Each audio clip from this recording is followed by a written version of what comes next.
Mini 14 ARR. Take one. That was the... Yeah, I saw that. What's up, guys? It's everyone's favorite Campy T here, and I'm sitting here right now with my buddy CW, Chandos Williams. Say hey. Hey. Perfect. Nailed it. You have a YouTube channel as well, don't you? I do. What is that? It's called Nobody's Adventures. Okay. And what do you do on there? I do a lot of things. Hike the Appalachian Trail, some of the adventures I go on, some of my mini truck stuff, scooters, all kinds of neat stuff. Fun stuff. So our relationship actually started, and we are in a relationship, don't fool yourself. Our relationship actually started with motorcycles, and a friend of mine who I've known through the Army, Daniel Wright, I've known him for a long time. He had suggested that I go see him about a bike. I went down there looking for a KLR. 10 cycles.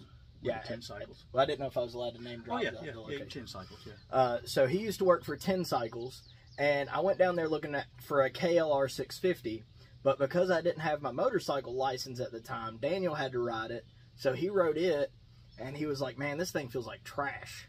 And Chandos over here said, well, we've got a DR 650 if you want to take a look at that for about the same price. And he took a ride on it. He barely even made it up the road, and he was nodding his head and he's saying, yeah, get this one.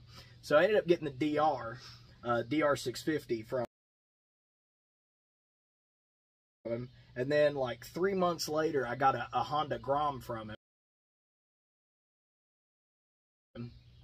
And those, by the way, were some good videos that you did. Oh yeah, with me doing Deadpool. Yeah, I used to dress up as Deadpool and ride around on my red and black Honda Grom. Those were some good videos.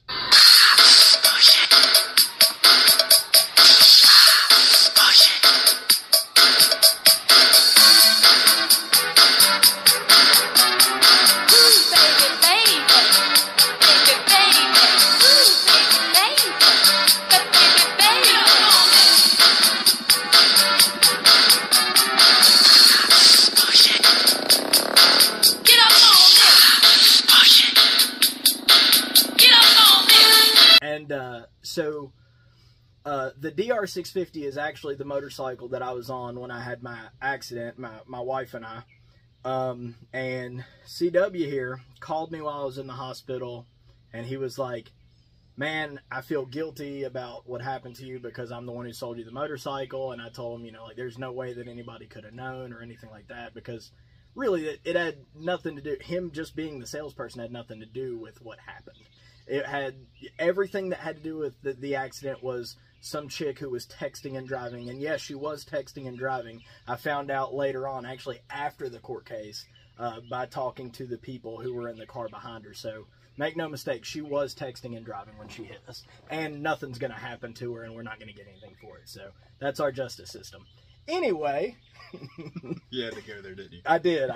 It was there, so I'm going to throw it out. Okay, all right. So today, actually, for a while now, CW here has wanted me to shoot his Mini 14 because he knows that I have issues with the M14 that I was issued in the Army. For a lot of you that don't know, the M14 was issued around Vietnam era, so in the 1960s, adopted by the U.S. Army because the Ordnance Corps did some shady shit, and the AR-10, Eugene Stoner's design, was put through some bogus trials and that way so that it would fail the trials and the M14 would get picked up. The M14, of course, was chambered in 7.62x51 or 308, and then later on the Ruger company, Sturm Ruger, and I can't remember the dude's name, I heard it earlier today but it's gone now, met up. Was that a bug that just yes like, okay. Yes, yeah, it died. It was so bored of our video and my talking that it just killed itself. Okay. There's a bug zapper over here.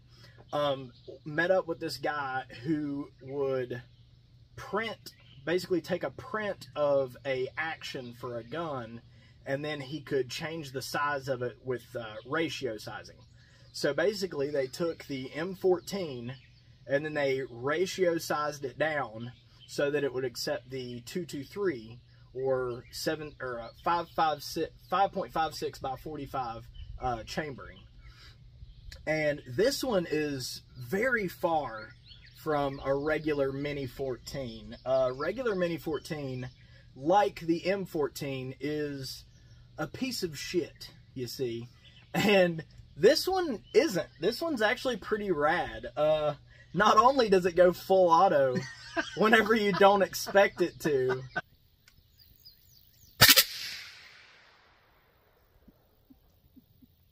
It's you.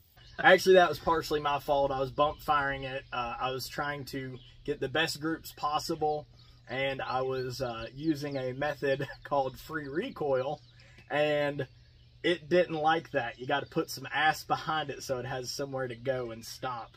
So that was my bad, but at least we got it on tape. It did it a few times, but we got it on tape once. It shot groups at 80 yards of about 1 inch for the 55 grain M193 ammunition. It shot about a 1.5 with VMAX, which is it's a different kind of 55 grain projectile. Some 69 grain stuff that my buddy Wayne Wendell sent me. I shot that through it, and it shot about 1 inch. And the 77 grain AAC shot about 1 inch out of it. So all around, it shot about 1 inch. It has a dead air suppressor on it.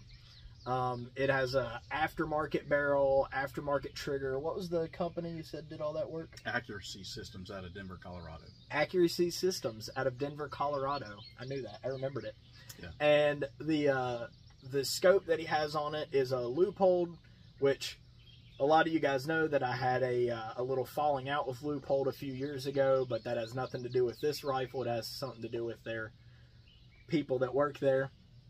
Anyway, this rifle is pretty rad. I had a good time with it. It is not like a regular Mini 14. So if you think you're going to go buy a Mini 14 from Walmart for $700, actually probably $1,700 now because you know, expensive. Inflation. Yeah, thanks Obama. The first one I bought was $400. Yeah, what was that like back in the, probably in the 90s? Yeah, 1700s. So he's this young man here bought one for like $400 back in the 90s. He says that was my first one. Yeah, his first one. I borrowed the money from the bank. Took a loan out on a Mini 14. Made payments on Let's talk about other bad decisions that we've made in our lives. Wait, next he's going to tell me he married a stripper. No. Okay. I No. thought it was like in line with very keep on militant. going, yeah. Okay. Anyway, I really appreciate you letting me shoot the gun and letting me do a couple little videos on it or whatever. Thank you guys for watching. I'm Cameron Hayes, the Camputee. I'm Chandis Williams, Nobody's Adventures.